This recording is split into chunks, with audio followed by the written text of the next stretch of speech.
So hello and welcome. तो आज हम लोग इस वीडियो में देखने वाले हैं जो आज सीएमए फाउंडेशन का एग्ज़ाम हुआ, जो कि काफ़ी इंटरप्टेड रहा। बहुत सारे लोगों ने एग्ज़ाम दिया, बहुत सारे लोगों ने एग्ज़ाम नहीं दे पाए, बहुत सारे रीजंस थे उसके। तो जो लोगों ने एग्ज़ाम नहीं दिया है ये वीडियो उनके लिए है।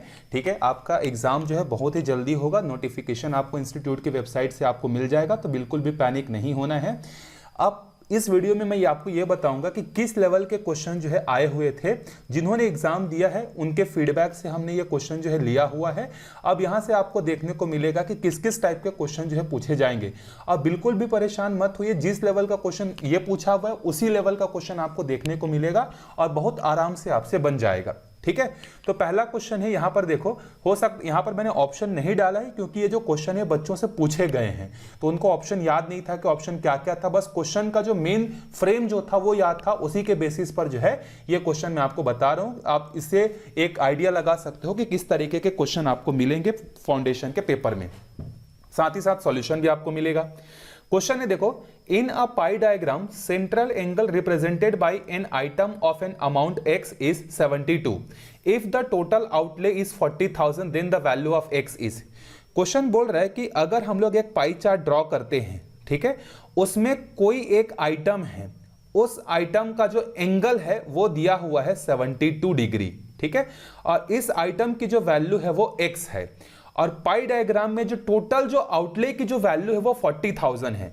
तो इसका मतलब ये हो सकता है क्या कि 40,000 जो है पूरे सर्कल के बराबर है 360 डिग्री के, डेफिनेटली बराबर होगा। ठीक है, क्योंकि 40,000 को ही तो अलग अलग पार्ट्स में अलग अलग एंगल से हम लोग ड्रॉ करेंगे ना, इस तरीके से। तो एक एंगल की वैल्यू कितनी आएगी? एक एंगल की वैल्यू आएगी हमारा 40,000 डिवाइडेड बाई 360 आएगा। अब देखो, ये हो गया हमारा एक एंगल की वैल्यू, लेकिन क्वेश्चन में जो x की जो वैल्यू है ना, x की वैल्यू किसके बराबर है? 72 डिग्री के बराबर है, और हमें x की ही वैल्यू क्या करनी है? फाइंड करनी है। तो देखो, अगर एक डिग्री जो है 40,000 अपॉन 360 के बराबर है, तो यहां पर हमें 72 डिग्री की वैल्यू चाहिए। तो दोनों साइड हम लोग 72 की क्या कर देते हैं? मल्टीप्लीकेशन कर देते हैं। तो ये हो जाएगा अपॉन में 360 इज इक्वल टू 72 डिग्री। जब आप इसको सॉल्व करोगे तो यहां से ये आएगा 8000। तो इसका मतलब x की जो वैल्यू है वो कितनी है? x की जो वैल्यू है वो 8000 है। वापिस से क्वेश्चन मैं आपको समझा देता हूं, क्वेश्चन क्या बोल रहा है। क्वेश्चन ये बोल रहा था कि कोई एक पाई डायग्राम है, पाई डायग्राम में जो है एक कोई आइटम है x, उसका जो एंगल है वो 72 डिग्री है, और पूरे पाई चार्ट में जितने भी एंगल्स आएंगे वो एंगल्स की जो वैल्यू है, मतलब जिससे एंगल बनाएंगे हम लोग, वो वैल्यू है 40,000। तो 40,000 को पूरे सर्कल में रिप्रेजेंट करना है, मतलब 40,000 360 डिग्री के बराबर होगा, एक एंगल इसके बराबर होगा। तो हमें 72 डिग्री की वैल्यू चाहिए थी, तो दोनों साइड 72 से हम लोगों ने क्या कर दिया? यहाँ पे मल्टीप्लीकेशन कर दिया। तो मल्टीप्लीकेशन करके सॉल्व करेंगे तो ये 8000 आएगा, तो x की वैल्यू 8000 होगी। अगला क्वेश्चन है यहाँ पर, find the sum of 6 terms of GP. GP के आगे के दो, यहां पर देखो 4 टर्म्स दिया है, 5 और 6। तो 5 और 6 कौन कौन से होंगे? 243 और 729। तो इस क्वेश्चन में आप इन 6 टर्म को कैलकुलेटर के हेल्प से क्या कर लेना था? आपको प्लस कर लेना था। तो जब आप कैलकुलेटर के हेल्प से इन सबको प्लस करोगे तो ये आपको आंसर मिल जाएगा कि इसका ज्योमेट्रिक सम ऑफ 6 टर्म्स जो है कितना होगा। बड़ा सिंपल सा क्वेश्चन था। यहां पे आप चाहो तो सम का फॉर्मूला भी लगा सकते थे, लेकिन सम का फॉर्मूला लगाओगे तो कैलकुलेशन ज्यादा डिफिकल्ट हो जाएगा। तो इससे बेटर ये है कि 4 टर्म्स मालूम है, रेशियो 3 का है, अगला टर्म कैसे मिलेगा? 3 के मल्टीप्लीकेशन से, फिर अगला टर्म कैसे मिलेगा? फिर 3 के मल्टीप्लीकेशन से। तो इन सबको जब आप प्लस करोगे तो ये आंसर आएगा आपका 1092। ये हमारा आंसर होगा। आगे बढ़ते हैं अगले क्वेश्चन पे। तीसरा क्वेश्चन है, from a pack of 52 playing cards 2 cards are drawn at random then what is the probability of getting at least 1 ace। हमें क्या निकालना है? probability of at least 1 ace। कम से कम एक इक्का निकल कर आए, इसकी प्रोबेबिलिटी क्या है? तो इसको हम लोग ऐसे भी तो निकाल सकते हैं, 1 माइनस नो एस करके। ठीक है, तो 1 माइनस नो एस कैसे निकालेंगे? अब देखो, प्रोबेबिलिटी ऑफ नो एस, अगर हमें एस नहीं चाहिए तो एस के अलावा बाकी 48 कार्ड चाहिए, बाकी 48 कार्ड में से चाहिए। तो प्रोबेबिलिटी का फॉर्मूला होता है favourable cases upon total cases. तो हमें इक्का नहीं चाहिए, तो बाकी 48 कार्ड में से 2 कार्ड चाहिए। तो ये कितने तरीकों से निकलेगा? 48C2, और टोटल केसेस कितने होंगे? 52C2। तो अब यहां पर आप इसको डाल दो, तो ये हो जाएगा 1 माइनस 48C2 अपॉन में 52C2। अब अगर आप यहां से इस क्वेश्चन क्वेश्चन को सॉल्व करोगे तो आपको आंसर जो है मिल जाएगा। तो यहां पर जो है आएगा, इसको फाइनली सॉल्व करने से ये आएगा 25/169। डिटेल में सॉल्यूशन नहीं बता रहा हूं मैं, अगर आपको डिटेल में सॉल्यूशन चाहिए होगा तो कमेंट करके बताना, मैं आपको डिटेल में अलग से एक और वीडियो बना के बता दूंगा। अगला क्वेश्चन है which of the observation is based on the all the observation. यहां पर आपके पास ऑप्शन थे, मीन था, फिर आपके पास मोड था, फिर आपके पास मीडियन था, फिर इसके बाद ऐसे कुछ ऑप्शन थे। तो देखो सबसे सारे ऑब्जर्वेशन पर बेस्ड कौन सा होता है, मीन होता है। मोड तो कुछ ही ऑब्जर्वेशन का निकलता है, मतलब n+1/2 करते हैं, ऑड होने से इवन होने से n/2 प्लस करके निकालते हैं। तो मोड तो किसी एक वैल्यू से निकलता है, मीडियन भी किसी एक वैल्यू से निकलता है, लेकिन मीन निकालने के लिए हमें सारे ऑब्जर्वेशन पर डिपेंड होना पड़ता है। क्वेश्चन नंबर 5 है if the difference between ranks are then correlation coefficient. देखो आपको कोरिलेशन कोएफिशिएंट याद होगा स्पीयरमैन का, x होता था, y होता था, फिर हम लोग क्या करते थे, x की रैंकिंग करते थे, फिर हम लोग क्या करते थे, y की रैंकिंग करते थे, फिर हम लोग डिफरेंस निकालते थे। और डिफरेंस कैसे निकलता था, rx माइनस ry करके। तो वही डिफरेंस आपको दिया है -3, -1 0 +1 +3। आपको स्पीयरमैन कोएफिशिएंट ऑफ कोरिलेशन निकालना है। तो rs का फॉर्मूला क्या होता है, 1 - 6 times of sigma D square upon में n इंटू n स्क्वायर -1। तो अब आपको डी स्क्वायर चाहिए, तो यहीं पर आप अगला कॉलम बना लो आप डी स्क्वायर का। तो -3 का स्क्वायर 9, -1 का स्क्वायर 1, 0 1 और 9। तो ये हो जाएगा आपका सिग्मा डी स्क्वायर कितना हो जाएगा, 20 हो जाएगा। अब यहाँ पे रख दो, तो 1 - 6 टाइम्स ऑफ 20 और नंबर ऑफ ऑब्जर्वेशन कितने हैं, 1 2 3 4 5, 5 ही ऑब्जर्वेशन है, या जो भी ऑब्जर्वेशन है यहाँ पर आप उसको डाल देना। ठीक है, यहां पे शायद मेरे ख्याल से ना और ऑब्जर्वेशंस रहे होंगे, इतने ऑब्जर्वेशन, अगर इतने ऑब्जर्वेशन होंगे तो यहां पर हो जाएगा 5 और 5 का स्क्वायर 25 - 24 -1 करने से 24 आएगा। मतलब बेसिकली मैं आपको क्वेश्चन बता रहा हूं कि ये क्वेश्चन था, डिफरेंस आपको गिवन था रैंक का, आपको सिंपली डी स्क्वायर निकाल के फॉर्मूले में पुट करना था, यहां से आपका आंसर मिल जाता। फिर उसके बाद अगला क्वेश्चन है, देखो यहाँ पे which of the following is the secondary method of collection of data. आपको बहुत सारे वहां पे ऑप्शन दिए हुए थे कि इंटरव्यू, क्वेश्चनर, इस तरीके से ऑप्शन दिए हुए थे और पूछ रहा था कि इसमें से कौन सा जो मेथड है वो सेकेंडरी डेटा का मेथड है। तो आप मॉड्यूल का चैप्टर नंबर 1 पढ़ना, आपको वहां पर प्राइमरी और सेकेंडरी मिल जाएगा। तो इस क्वेश्चन में जो आंसर बनेगा वो है पब्लिश्ड डेटा। इस तरीके से कुछ ऑप्शन दिया हुआ था, तो पब्लिश्ड डेटा से समथिंग जो रिलेटेड जो ऑप्शन रहा होगा वो बिल्कुल सही होगा। अगला क्वेश्चन है, देखो इसका मतलब है 6c5 इंटू 6p6। तो देखो 6p6 तो आपका होगा 6 फैक्टोरियल, 6p5 होगा आपका 6 हो जाएगा। ठीक है, तो ये हो जाएगा 6 इंटू 720। तो 6 इंटू 720 करने से हमारा जो भी आंसर आएगा वो फाइनल आंसर होगा। तो ये हो जाएगा 4320, 4320 आएगा। नेक्स्ट है if the skewness is 0.6 and mean is equal to 172, mod is equal to 163, then the variance। आपको याद होगा स्क्यूनेस का फॉर्मूला होता है क्या, mean minus mode upon standard deviation. तो स्क्यूनेस कोएफिशिएंट कितना है, 0.6 है, यह है 172, यह है 163, यहां से स्टैंडर्ड डेविएशन निकलेगा। अगर स्टैंडर्ड डेविएशन की वैल्यू अगर आपको मिल गई तो स्टैंडर्ड डेविएशन मिलने के बाद आपको वेरिएंस निकालना है। तो standard deviation is equal to क्या होता है, रूट ओवर वेरिएंस। तो वेरिएंस इज इक्वल टू क्या हो जाएगा, स्टैंडर्ड डेविएशन का स्क्वायर। तो यहां पर आएगा स्टैंडर्ड डेविएशन 15, तो 15 का स्क्वायर करेंगे तो 225 आना चाहिए इसका आंसर।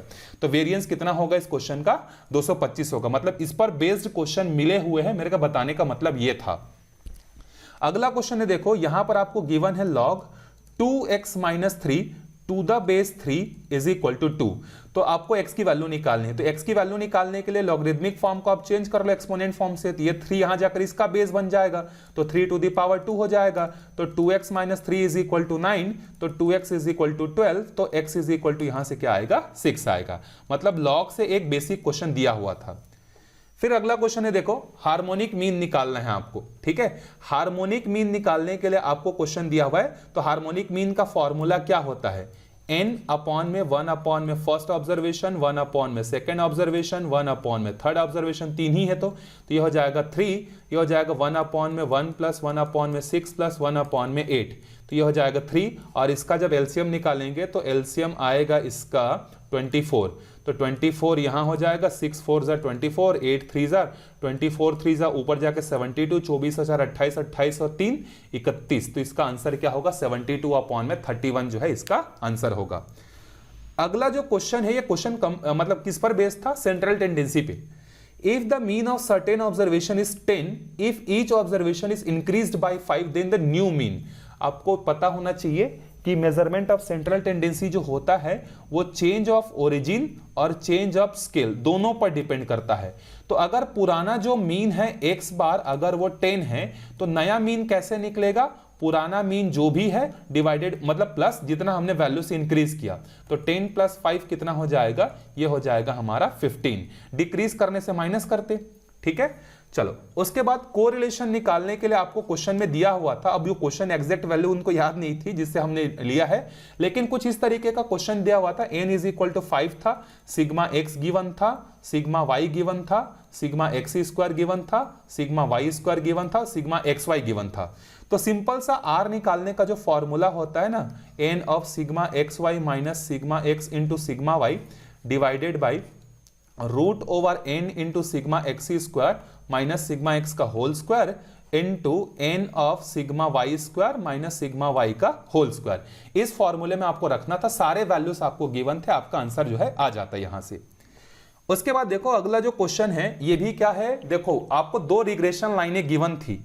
अब देखो वो 2 रिग्रेशन लाइनें कौन सी थी एग्जैक्ट तो मालूम नहीं है, लेकिन उन रिग्रेशन लाइन के हेल्प से आपको मीन निकालना था। तो आपको मालूम होगा कि अगर कोई भी 2 रिग्रेशन लाइनें गिवन है, जैसे x + 3y = 10 और 2x + y = 12, तो मीन कैसे निकालते हैं?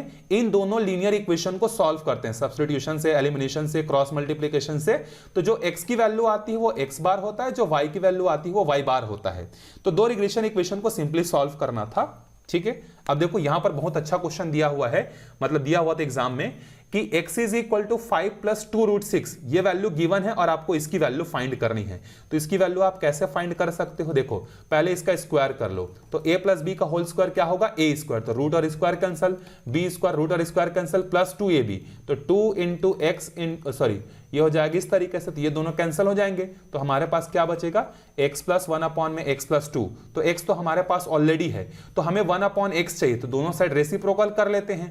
तो रेसिप्रोकल करेंगे तो 1 में x = 1 में 5 + 2√6। अब इसका रैशनलाइजेशन कर दो, तो ये हो जाएगा 5 - 2√6 अपॉन 5 - 2√6। नीचे वाला a² - b² बनेगा, तो ये हो जाएगा 25 - 24 और ऊपर में बचेगा 5 - 2√6। तो फाइनली इसको सॉल्व करेंगे तो रेसिप्रोकल की वैल्यू कितनी आएगी? 5 - 2√6।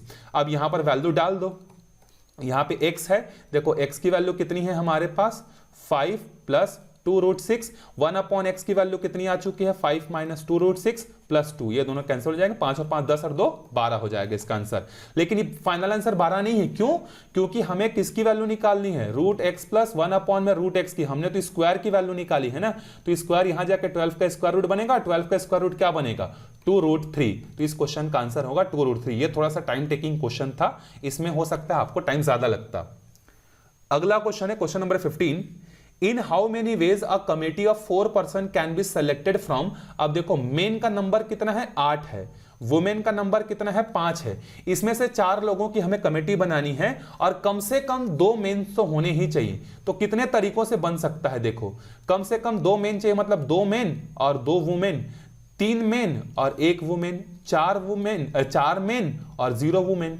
तो अब देखो ये कितने तरीकों से होगा, तो 8 में से 2 का सिलेक्शन 8c2, ये दोनों आपस में डिपेंडेंट हैं, तो बीच में लगाएंगे इनटू और ये हो जाएगा 5c2। तो इसको आप सॉल्व करोगे तो ये 280 के बराबर आएगा, ठीक है। फिर 8 में से 3 का सिलेक्शन 8c3, 5 में से 1 का सिलेक्शन, इसको भी सॉल्व करोगे तो ये 280 आएगा। फिर यहां पर हो जाएगा 8c4 इंटू 5c0, इसको सॉल्व करोगे तो फाइनली सबको प्लस करने से ये 530 या 630 के आसपास जो है इसका आंसर जो है आएगा, 630 आएगा। आप सॉल्व करके देख लेना, ठीक है। अगला क्वेश्चन है जो कि सिंपल इंटरेस्ट पर बेस्ड था। सिंपल इंटरेस्ट और कंपाउंड इंटरेस्ट से ना 4-5 क्वेश्चन आ गए थे इस बार। देखो क्वेश्चन क्या है, in a certain time period 1200 becomes 1560। मतलब अभी हमें अमाउंट गिवन है 1560 रुपए और इस अमाउंट के लिए प्रिंसिपल गिवन है 1200 रुपए, ठीक है। और रेट ऑफ इंटरेस्ट कितना है? 10%। तो देखो हमें सिंपल इंटरेस्ट में अमाउंट का फॉर्मूला पता है, प्रिंसिपल 1 + RT अपॉन में 100 करके।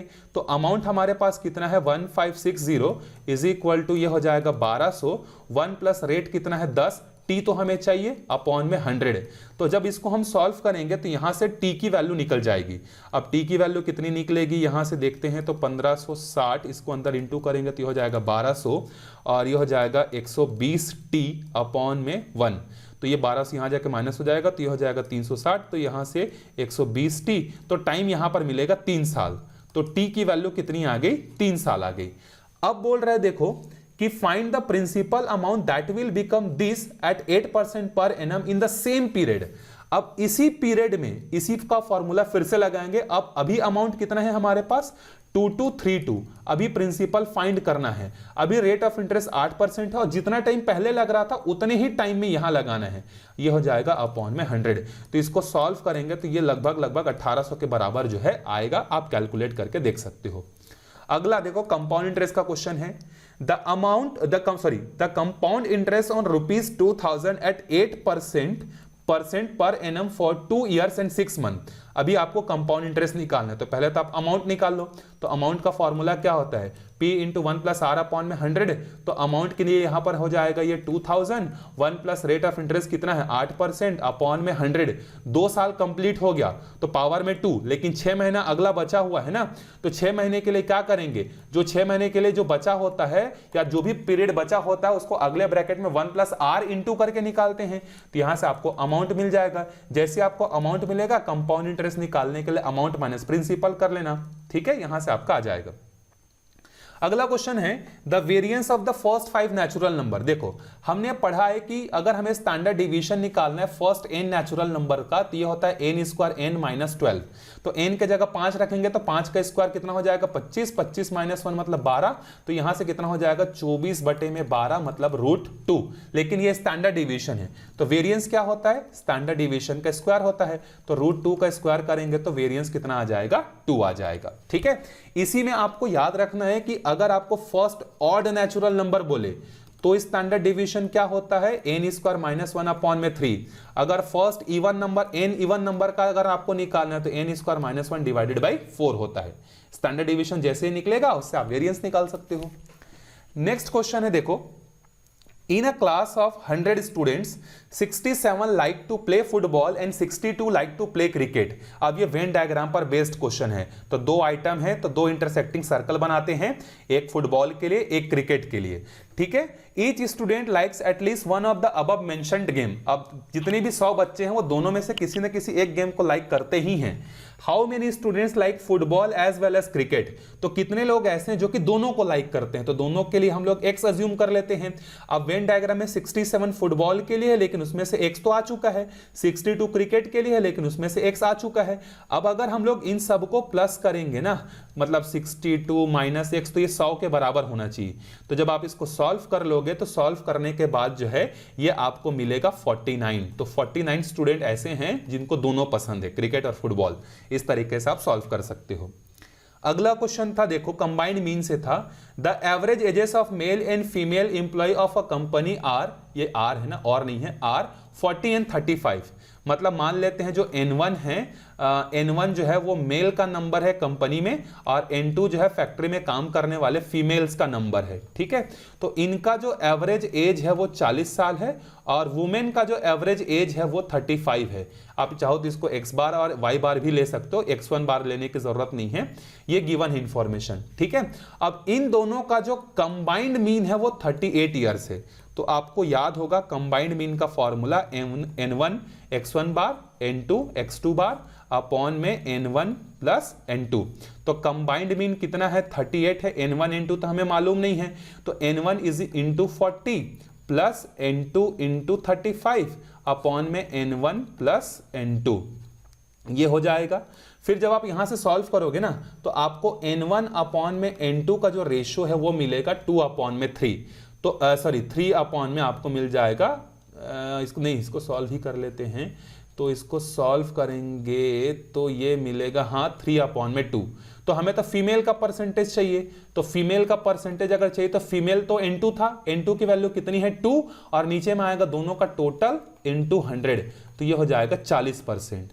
अगर मेल का परसेंटेज पूछता तो क्या करते, मेल के लिए क्या नंबर है 3, तो ऊपर में रखते 3 और नीचे में इन दोनों का टोटल, तो उस केस में मेल का परसेंटेज आता 60%, ठीक है। चलो अगले क्वेश्चन पे बढ़ते हैं। The class marks of the class 90 to 120 of a frequency distribution, class marks कैसे निकालते हैं? Upper limit plus lower limit divided by 2, तो ये हो जाएगा 210, 210 को डिवाइड करेंगे तो आएगा 105, 210 ही आएगा ना, 90 100 नहीं 230 हो जाएगा, 230 को डिवाइड करेंगे तो 115 आएगा, तो क्लास मार्क्स कितना हो जाएगा? 115। देख रहे हो बेसिक क्वेश्चन पूछा हुआ था। अगला क्वेश्चन है the geometric mean of 4 numbers, हमें 3 नंबर्स गिवन है, 3 नंबर का ज्योमेट्रिक मीन कैसे निकालेंगे? सॉरी 4 नंबर का ज्योमेट्रिक मीन कैसे निकालेंगे? चारों का प्रोडक्ट कर देंगे और 4 नंबर इसीलिए 4th रूट ले लेंगे। 2 नंबर होता था तो दोनों का प्रोडक्ट करके स्क्वायर रूट लेते थे ना, 3 नंबर होने से क्यूबिक रूट लेते हैं। तो अभी ज्योमेट्रिक मीन की वैल्यू 12 है, तो देखो ये 4 को अगर मैं इधर भेजना चाहूं तो 3 × 6 × 24 × x करके, तो मैं 12 की पावर में 4 लिख सकता हूं कि नहीं? ये रूट का मतलब ये देखो, ये जो 4th रूट है इसका मतलब क्या है? इस ब्रैकेट की पावर में 1/4 है, तो 1/4 दूसरे साइड जाकर क्या बन जाएगा? पावर में 4 बन जाएगा। फिर जब हम लोग इसका ज्योमेट्रिक मीन निकालेंगे तो इसका ज्योमेट्रिक मीन निकालने के लिए तो हमें सॉल्व करना पड़ेगा, तो अब इसको सॉल्व कर लेना, और सॉल्व करने के बाद मेरे ख्याल से इसका आंसर जो है ज्योमेट्रिक मीन आप कैलकुलेट करना पड़ेगा 12 की पावर में 4, 12 की पावर में 4 जितना भी होगा, फिर वहां से उसको सॉल्व, आप लोग इसको बना के देखना, ठीक है? आपको इसका आंसर जो है मिल जाएगा, इसका ज्योमेट्रिक मीन जो है क्या होगा। बड़ा सिंपल सा क्वेश्चन है, कैलकुलेटर के हेल्प से जो है बड़े आराम से आप इसको बना सकते थे। चलो अब आगे बढ़ते हैं अगले क्वेश्चन की तरफ। अगला क्वेश्चन देखते हैं क्या दिया हुआ है, इसको सॉल्व करोगे ना तो x की वैल्यू आएगी 48 आएगी, ठीक है? चलो आगे बढ़ते हैं, देखो क्या दिया हुआ है। The coefficient of correlation between ages of husband and wife at the time of marriage for a set of 100 couple was found to be 0.4। 100 couple जब शादी कर रहे थे तो शादी के समय जो है हस्बैंड और वाइफ के एजेस में जो कोरिलेशन था वो कितना था? 0.40 था। Assume all the couples survive to the relation marriage, मतलब इस तरीके से क्वेश्चन दिया था कि मान लो कि ये सारे के सारे जो कपल हैं 20 साल तक जिंदा रहेंगे, तो 20 साल बाद उनका कोएफिशिएंट ऑफ कोरिलेशन क्या रहेगा? सेम रहेगा, क्योंकि दोनों के दोनों जिंदा हैं और दोनों की एज सेम तरीके से बढ़ेगी। ऐसा कि नहीं कि हस्बैंड का एज बढ़ रहा है तो वाइफ की एज रुक जाएगी, या वाइफ का एज बढ़ रहा है तो हस्बैंड का एज रुक जाएगा, ऐसा तो नहीं, दोनों में चेंजेस होगा, इसीलिए कोएफिशिएंट ऑफ कोरिलेशन भी क्या रहेगा? सेम रहेगा। नेक्स्ट क्वेश्चन है the salary of 5 member of a family follow arithmetic progression. एक फैमिली में जो है 5 मेंबर है और उनकी सैलरी जो है आपको दी है, तो हमने पढ़ा हुआ है कि अगर एपी में 5 टर्म है तो हमें ये 5 टर्म जो है ये कंसिडर जो है करने होते हैं, ठीक है? अब इन सब का जो एवरेज है, एवरेज कैसे निकालेंगे? सम ऑफ ऑब्जर्वेशन करेंगे, तो इन सब का समेशन करेंगे और नंबर ऑफ ऑब्जर्वेशन से क्या करेंगे? डिवाइड करेंगे। तो एवरेज सैलरी कितनी है? 30,000। यहां से जब इसको आप काटोगे तो डी कट जाएगा, यहां से आपको मिलेगा 5A = 1,50,000। ए की वैल्यू कितनी आएगी? यहां से 30,000। एपी में 5 टर्म यही लेते हैं ना, तो इसका एवरेज कैसा निकलेगा? पांचों का ऑब्जर्वेशन का सम डिवाइडेड बाय 5, ये 5 यहां जाके इंटू किया, a प्लस ए सब ऐड होकर 5 हो जाएगा, डी सब कैंसिल हो जाएगा, तो ए की वैल्यू 30,000 है। क्वेश्चन में बोल रहे हैं कि the lowest salary is 10,000। Lowest salary मतलब सबसे छोटी वैल्यू कौन सी है? a minus d is equal to 10,000। तो यहां से रख दो 30,000, ये 10,000 यहां के माइनस हो जाएगा, इज इक्वल टू 2d, तो d इज इक्वल टू यहां से कितना आ जाएगा? 10,000 जो है आ जाएगा। तो हाईएस्ट सैलरी पूछ रहा है, तो हाईएस्ट सैलरी कौन सा होगा? a plus 2d। a की वैल्यू है 30,000, d की वैल्यू है 10,000, 10,000 इंटू 2 करने से 20,000, तो सबसे बड़ी सैलरी वाला कितना होगा? 50,000 रुपए जो है होगा सबसे बड़ी सैलरी। देखो अगला क्वेश्चन क्या है, नेक्स्ट क्वेश्चन है हमारे पास the number of arrangement of x books in a book shelf is 5040, the value of x is, मतलब हमारे पास कुछ बुक्स हैं, उस बुक को अगर हम लोग बुक सेल्फ में अगर रखते हैं तो टोटल जो अरेंजमेंट होता है वो है 5040। मतलब किसका फैक्टोरियल 5040 होता है? 7 फैक्टोरियल होता है 5040, तो बुक्स का नंबर कितना है? बुक्स का नंबर 7 है, ठीक है? ये अगला क्वेश्चन हो गया। आगे बढ़ते हैं, the ratio of 500 litre to 1000 gram, दोनों में रेशियो निकल सकता है क्या? बिल्कुल नहीं निकल सकता भाई। लीटर को आप ग्राम में कैसे चेंज करोगे? नहीं कर सकते। तो यहां पर रेशियो जो है कांट बी डिटरमाइन, ऑप्शन भी दिया रहा होगा कि कांट बी डिटरमाइन, ठीक है, या नन ऑफ दिस करके दिया ही रहेगा, क्योंकि इसका रेशियो निकाल पाना पॉसिबल नहीं है। अब देखो आपको अगला निकालना है क्वार्टाइल डिविएशन। तो क्वार्टाइल डिवीजन में सबसे पहले इस क्वेश्चन को सॉल्व करने से पहले आप क्या करना है? इसको असेंडिंग ऑर्डर में अरेंज करना। असेंडिंग ऑर्डर में अरेंज करने के बाद आप निकालना Q3 माइनस Q1 अपॉन में 2, यही तो होता है ना क्वार्टाइल डेविएशन। तो इंडिविजुअल सीरीज है तो Q3 का फॉर्मूला क्या हो जाएगा, 3 times of n+1 divided by 4। तो यहां से आपको असेंडिंग ऑर्डर में अरेंज करने के बाद ये वाली वैल्यू मिलेगी 32। फिर Q1 निकालोगे, Q1 कैसे मिलेगा, n+1 अपॉन में 2 कर n+1 अपॉन में 4 करने से मिलेगा। तो यहां से जब आप निकालोगे तो Q1 की वैल्यू कितनी आ जाएगी, Q1 की वैल्यू आ जाएगी यहां से असेंडिंग ऑर्डर में अरेंज करने के बाद 10, 12, 14 आ जाएगा शायद, ठीक है, एक बार देख लेना आप लोग। उसके बाद जब आप इसमें वैल्यू रखोगे, कहां पर, कहां रखना है इसको, Q3 माइनस Q1 अपॉन में 2, जब आप इसमें रखोगे उसके बाद आप उसको 2 से डिवाइड करोगे ना, तो यहां से आपको जो है निकल कर आ जाएगा। और क्वार्टाइल डेविएशन जो भी आएगा आप इसमें ऑप्शन में रहा होगा, अब या ऑप्शन से भी आप ट्राई कर सकते थे कि क्वार्टाइल डेविएशन की वैल्यू जो है क्या हो सकती है, ठीक है। मैंने आपको फॉर्मूला बता दिया, आप इस तरीके से मतलब क्वेश्चन प्रैक्टिस करिएगा कि क्वार्टाइल डेविएशन कैसे निकाला जाता है, ऐसा भी क्वेश्चन एग्जाम में आपको पूछ सकता है, ठीक है। ये बस उसी तरीके से, अब ऑप्शन क्या क्या था वो तो मालूम नहीं है, लेकिन इस तरीके के क्वेश्चन पूछे गए थे ये हमें मालूम है। चलो बढ़ते हैं फिर अगले क्वेश्चन की तरफ। इसको आप सॉल्व कर लेना Q3 माइनस Q1 अपॉन में 2 करके, तो आपको आंसर जो है क्वार्टाइल डेविएशन का जो है मिल जाएगा, क्वार्टाइल डेविएशन आ जाएगा आपका आंसर। चलो आगे बढ़ते हैं फिर अगले क्वेश्चन पे चलते हैं हम लोग। अगला क्वेश्चन क्या है देखो, 6 years before the ratio of ages of 2 sister Mitali and Sonali was this. अब देखो मिताली और क्या दी है सोनाली, इन दोनों का जो रेशियो है वो 2:3 है। If the present age of Mitali is 30, तो मिताली का जो एज है वो रेशियो के टर्म्स में कितना है, 2 है, लेकिन एक्चुअल में कितना है 30। कितना गुना ज्यादा है, 15 गुना, तो ये भी 15 गुना ज्यादा होगा, तो 15 तिया कितना हो जाएगा, 45 हो जाएगा, तो उसका एज कितना हो जाएगा 45। अब क्वेश्चन में देखो बोल रहा है कि 25th टर्म निकालना है। भाई ये एपी सीरीज बन रहा है, एपी सीरीज का 25th टर्म का फॉर्मूला क्या होगा, a + 24d, डिफरेंस कितने का है, 2 का है। सॉल्व करेंगे तो कितना आएगा 49, इसका आंसर जो है आ जाएगा, ठीक है। आगे बढ़ते हैं अगले क्वेश्चन पे। In a certain time period 1200 becomes 1560 at 10% per annum, find the principal amount that will become ये। तो पहले देखो आपको क्या दिया हुआ है क्वेश्चन में, amount is equal to principal 1 + RT upon में 100 से आपको t निकालना है। इस t का यूज करना है इसके लिए, मतलब एक क्वेश्चन इस तरीके का दिया हुआ था, आप बड़े आराम से बना सकते हो। पहले पार्ट में प्रिंसिपल ये है, अमाउंट ये है, रेट ऑफ इंटरेस्ट ये है, यहां से मान लो टाइम आ गया 4 साल। अब इस टाइम को अगले बार के लिए यूज करना है, क्योंकि अगले बार में amount is equal to principal 1 + RT upon में 100 ये होगा। अब इसमें सेकेंड वाले पार्ट में कुछ ना कुछ रेट ऑफ इंटरेस्ट दिया रहा होगा, आपको यहां पर नहीं दिख रहा है वो, ठीक है। अगला क्वेश्चन चलते हैं, मतलब क्वेश्चन का टाइप बता रहा हूं मैं आपको, जो क्वेश्चन एकदम क्लियर है उसका सॉल्यूशन भी आपको बताते जा रहा हूं। The frequency density of the class interval 28 to 32, 33 to 37, 38 to 42, 43 to 47, 48 to 52, ये इंक्लूसिव सीरीज है। पहले इसको आपको एक्सक्लूसिव बनाना पड़ेगा, 0.5 का माइनस और 0.5 का प्लस। तो यहां पर फिर हो जाएगा 32.5 से लेके 37.5, फिर यहां हो जाएगा 37.5 से लेके 42.5, फिर यहां पर हो जाएगा 42.5 से 47.5, 47.5 से लेके 52.5। अब इनकी फ्रीक्वेंसी डेंसिटी भी गिवन है। देखो फ्रीक्वेंसी डेंसिटी गिवन है ना, फ्रीक्वेंसी नहीं है, फ्रीक्वेंसी डेंसिटी आपको गिवन है यहां पर, और आपको बोल रहे हैं कि तीसरे नंबर की आपको क्या निकालनी है, तीसरे नंबर की जो है फ्रीक्वेंसी आपको निकालनी है। तो आपको याद होगा frequency density is equal to होता है फ्रीक्वेंसी अपॉन में क्लास विड्थ। तो देखो फ्रीक्वेंसी डेंसिटी तीसरे की कितनी है, 2.6 है फ्रीक्वेंसी, तो हमें चाहिए विड्थ कितना है। देखो क्लास इंटरवल में गैप कितने का है, क्लास इंटरवल में गैप 5 का है। जब आप इसको सॉल्व करोगे तो फ्रीक्वेंसी आपको मिल जाएगा यहां से 13, ठीक है। तो ये फ्रीक्वेंसी डेंसिटी पर क्वेश्चन पूछता है।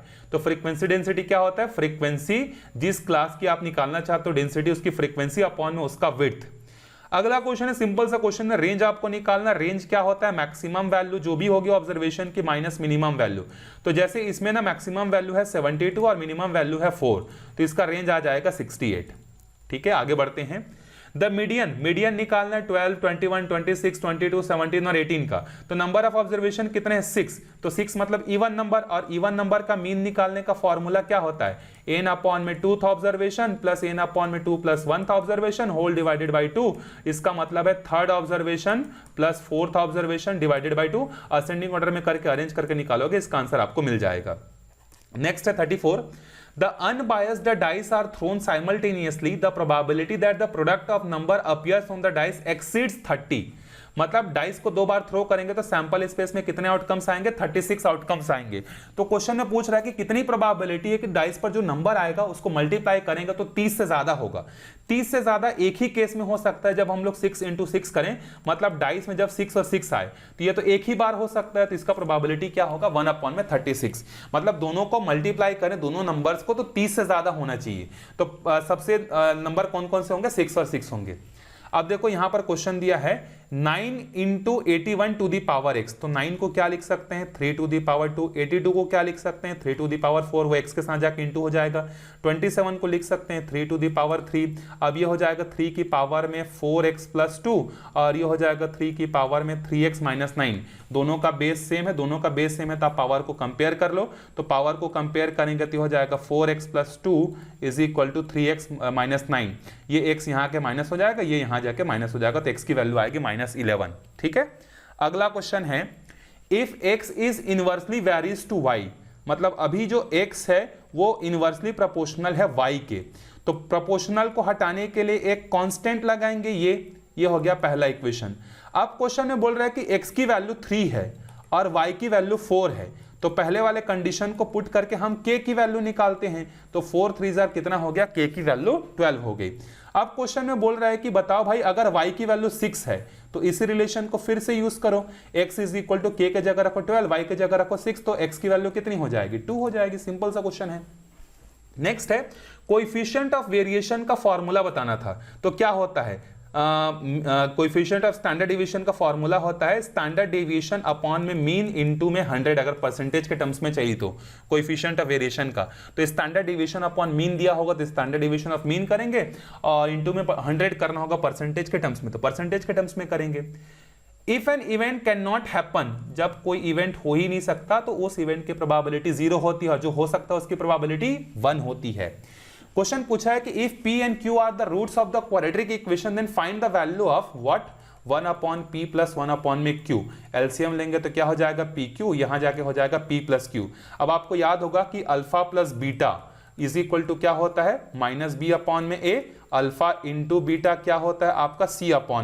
तो अभी अल्फा की जगह क्या दिया p और q, तो p + q क्या होगा -b, तो x की वैल्यू b की तो वैल्यू -1 ऑलरेडी है, तो हो जाएगा +1/1, और p इंटू q कितना हो जाएगा c/1, तो हो जाएगा 1/1, मतलब इसकी वैल्यू आ जाएगी 1। चलो आगे बढ़ते हैं। द अरिथमेटिक मीन, मतलब x बार 40 ऑब्जर्वेशन, n की वैल्यू 40 है x बार, और स्टैंडर्ड डेविएशन x बार जो है 25 है और स्टैंडर्ड डेविएशन जो है 4 है। आपको पूछ रहा है कि the sum of squares of all observation, सारे ऑब्जर्वेशंस का अगर स्क्वायर करेंगे तो क्या होगा, तो आपको याद होगा स्टैंडर्ड डेविएशन = क्या होता है σn² माइनस में मीन का स्क्वायर। तो मीन आपको गिवन है, स्टैंडर्ड डेविएशन गिवन, इसको सॉल्व करोगे तो आपको यहां से जो है वैल्यू मिल जाएगी, और ये वैल्यू जो है आएगी आपकी सॉल्व करने के बाद, मैं इसको सॉल्व कर रहा था तो सॉल्व करने से ये आएगा आपका 25,640, यहां से आप सॉल्व कर सकते हो। अगला क्वेश्चन है the coefficient of correlation between two variable is this. Coefficient of determination, देखो कोएफिशिएंट ऑफ डिटरमिनेशन का फॉर्मूला होता है सिंपल सा r², तो -0.5 का स्क्वायर करेंगे तो कितना हो जाएगा 0.25। अगर कोएफिशिएंट ऑफ नॉन डिटरमिनेशन बोलता तो इसका मतलब होता है 1 - r², तो कोएफिशिएंट ऑफ डिटरमिनेशन होता है r², coefficient of non determination होता है 1 - r², इसको याद रखिएगा। अगला क्वेश्चन है the number of employees of a company is an example of, मतलब एक एम्प्लॉय जो है फैक्ट्री में काम करते हैं वो किसका एग्जाम्पल है, क्या वो इंडिविजुअल सीरीज का है, डिस्क्रीट सीरीज का है, कंटिन्यूअस सीरीज का है, समथिंग इस तरीके का एक क्वेश्चन जो है पूछा हुआ था, तो वो आपको याद रखना है। एक और क्वेश्चन था कि हमारे पास, मतलब क्वेश्चन में लिखा नहीं हूं, आपको बता दे रहा हूं कि अगर हमारे पास रेंज है सर्टेन नंबर ऑफ ऑब्जर्वेशन का, अगर हमने हर ऑब्जर्वेशन को 5 से इंक्रीज कर दिया या डिक्रीज कर दिया, तो याद रखिए मेजरमेंट ऑफ डिस्पर्शन ओरिजिन के चेंज से इंडिपेंडेंट होते हैं। तो रेंज अगर हमारे पास कुछ वैल्यू है और हर ऑब्जर्वेशन को हमने 5 से बढ़ा दिया, 5 से कम कर दिया, तो क्या होगा, जो रेंज है वो अनचेंज होगा, पहले जैसा ही रहेगा, लेकिन स्केल पर डिपेंड करता है। मतलब ये है जैसे 2, 3 और 10 है, तो इसका रेंज अगर मैं निकालूंगा तो रेंज कितना आएगा, सबसे बड़ी वैल्यू माइनस सबसे छोटी वैल्यू 8। अब मैंने हर ऑब्जर्वेशन को 5 से बढ़ा दिया, तो ये हो जाएगा 7, ये हो जाएगा 10, ये हो जाएगा 15। अब रेंज कितना आएगा, 15 माइनस 7 अभी भी 8 आएगा, मतलब प्लस माइनस करने से रेंज पर कोई इफेक्ट जो है नहीं होता है। ये इस क्वेश्चन का आंसर है। उसके बाद अगला क्वेश्चन दिया हुआ था यहाँ पे हमारे पास, एक तो वेरिएंस का फॉर्मूला पूछा हुआ था, कोएफिशिएंट ऑफ वेरिएशन का क्या होता है।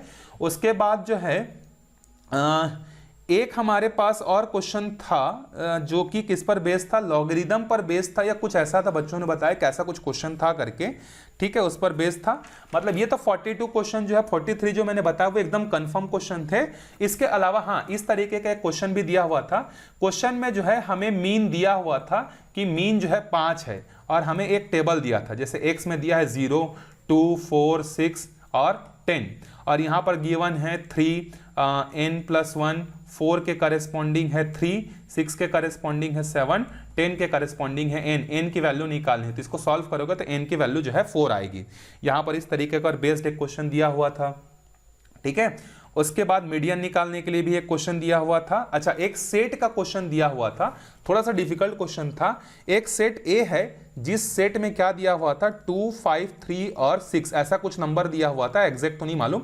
बी में दिया हुआ था 1 था, 2 था, 7 था, कुछ इस तरीके से दिया हुआ था, और आपको क्वेश्चन में बोला था कि ए डेल्टा बी निकालना है। तो ए डेल्टा बी का फॉर्मूला क्या होता है, B minus A union A minus B, कुछ इस तरीके से दिया हुआ था। तो आप डिफरेंस ऑफ सेट का रूल लगा के जो है क्या कर सकते हो, उस क्वेश्चन को जो है सॉल्व कर सकते थे। तो इस क्वेश्चन का आंसर आप निकाल लेना। इसके अलावा और तो मुझे क्वेश्चन नहीं मिले बच्चों से, जितना क्वेश्चन मिला मैंने आपको एज इट इज बता दिया। 4-5 क्वेश्चन नहीं मिले, बच्चों को याद नहीं रहे होंगे, ऐसा भी हो सकता है। तो जुड़े रहिए चैनल के साथ। आपका जो सेकंड वाला जो एग्जाम होगा, जिन्होंने एग्जाम नहीं दे पाया उसके अपडेट के लिए आप जुड़े रहिए। उसके बहुत जल्दी वीडियोस आएंगे, क्या क्या होगा, कैसे कैसे देना है, और उसका भी एनालिसिस जो है हम लोग करेंगे। तो मिलते हैं अगले वीडियो में, तब तक के लिए बाय बाय।